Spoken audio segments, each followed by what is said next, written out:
out around the world. The believers are connected by nearly 400 million internet sites devoted to perpetuating fears about Apocalypse 2012. It's a big cultural phenomenon. It's something that is grabbing people's imaginations. What I find doubtful is that knowledge of 2012 would be as widespread as it is without the internet. Most of the sites predict the exact date of destruction in 2012 will be December 21st. That's because it's the last day marked by the ancient Mayas on what's called the long count calendar. 2012 is very fatalistic because it's not about a war of good and evil. It's just kind of an event that's going to happen, right? And there's nothing we can do about it. It's just like a clock that's finally going to wind down. And since young people are the biggest internet consumers, they're highly susceptible.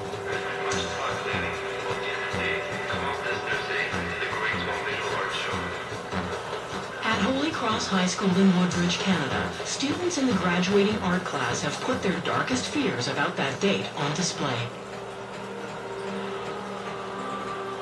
You know, obviously that's something that I'm thinking about heavily because life and death is very serious. Scientists have predicted this, and once they say scientists, it becomes more convincing. They did find facts and they found, things that prove it. There's a mystery surrounding the year 2012. It's then when many people believe that the world will undergo a major change. But we have to be prepared for a solar tsunami. Many believe 2012 is the year the world changes. Earthquake आ सकता है या फिर communication systems fail हो सकते हैं. Doom and gloom, fear and disaster, hot buttons guaranteed to grab headlines. And right now, there's a very receptive audience. We live in times of high anxiety. There's no question about that. Some of that, I think, is because we have access to so much information. There are hundreds of books and dozens of documentaries, all with their own 2012 theories. People want to know what's all of this buzz that's going on. I hadn't heard of 2012, but now I know. And now that I know, it makes me very anxious and worried, and I want to find out more about it. But it's very difficult to tell what's real and what's fabricated these days. For the last 2 years, I've been answering hundreds of questions from the public. Oh, Mr. Asteroid's gonna smoke us any day now. And so now Dave. I'm going to take a chance to talk to some of you more directly. At the NASA Science Total Space wanker. Program, Dr. David Morrison believes the scientific David veneer Morrison, attached Mr. to Doom and the Gloom apocalyptic himself. predictions is pure bunk. Every few years in recent history, there has Discovery been some Channel threat, actor. That's come up of the end of the world, like Y2K. This one seems to be worse because at least the people who write to me are genuinely fearful. And This every isn't just a cycle is 11 possibility, they're years according almost to this certain. guy, not 14 I've like the had last young 23rd people minute. threaten suicide. I've had women talk about killing about themselves and kids. their children. There's a convergence of perceived threats. The first threat arises from a phantom planet called Nibiru that will either crash into us or pitch Earth out of its orbit. The original fear was of a planet, or some say a brown dwarf, called Nibiru, that supposedly was discovered by the ancient Sumerians and comes by every 3,600 years. Then there are the sunstorms, which were predicted to peak in 2012. In what's called a solar maximum, bombarding Earth with solar flares or radiation. It's very like difficult to predict Fukushima? specific solar flares, or even to know when the next sunspot maximum is. In any case, there's nothing about the sun that threatens people. But the Nothing at doomsayers all. argue the sun will become a threat to Earth because of holes in the magnetic field that acts as a kind of protective shield. It's my understanding that these variations in the magnetosphere that have been discovered recently have no implications in terms of a greater threat. Okay, then how about this scenario? The Earth's magnetic Dave pole Morrison's a is wanker field, and which an actor happens who gets every paid. 400,000 years.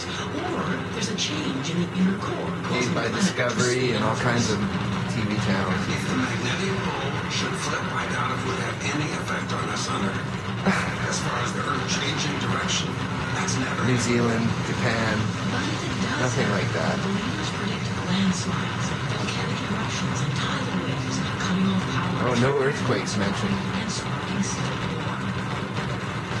I call this cosmophobia. One thing after another, it's almost as though whenever they hear a news flash or read about some new discovery, the first thing that comes to their mind is, will it hurt me?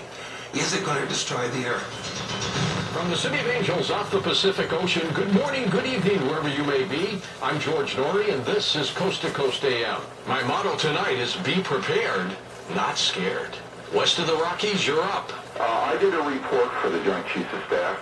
Basically, we're kind of screwed. George Norrie is the host of the most popular late-night radio show in North America, called Coast to Coast. Our topic is 2012. You are on the air. His listeners already buy into the 2012 prophecy, so Norrie is preaching to the choir. But he's always ready to ratchet up the stakes. The 2012 movement continues to grow. If I could put up a shingle at my office and just say, psychiatrist, I would make $1 zillion. People are always asking me, what do you think? Are we going to get through it? What can I do? And, I simply try to tell them, we are all in this together, and eventually we're going to get through it together. It's going to be a rough road. I'm not trying to kid anybody. I don't want to sugarcoat this.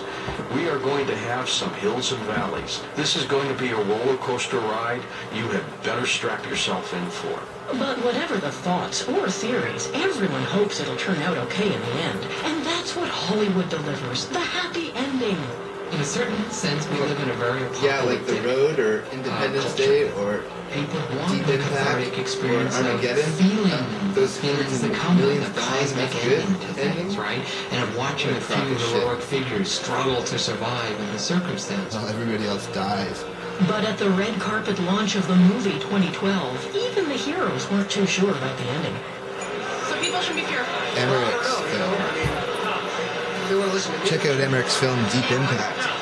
The movie features an orgy of catastrophic destruction. I read a lot of books about it, and some of these books really scared me. It really, really scared me. There was this one book called Apocalypse 2012, which really scared me.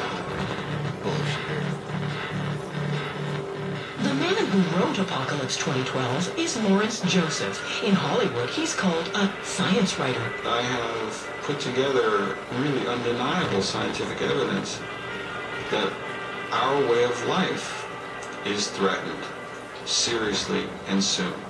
And I need money. His message about the need to prepare, not for destruction, but for rebirth, has hit a nerve. Tonight he's delivering it to students at Holy Cross High School. Holy Cross Hollywood. And like any other birth, it will be accompanied by joy and blood and pain. Me, I was more concerned about the blood and pain. In keeping with the pain part, a question about solar flares. Would actually be deadly for us. Those who had not made provision would face extreme hardship. When airplanes I'm sure there would be electronics many untimely deaths. God willing, I'm wrong. But we know catastrophes are going to happen. It's the perfect time now. CBC pulls on the biggest fearmonger there is. You will see a very bright sun. Nobody wants to talk about Fukushima's 4 reactors leaking radioactivity into the atmosphere, though. So, you can't run away from that. Carroll spends most of his days in his apartment in Belgium. You can go check out my other video on this guy. I called it about 2 years ago. CBC's Real Late.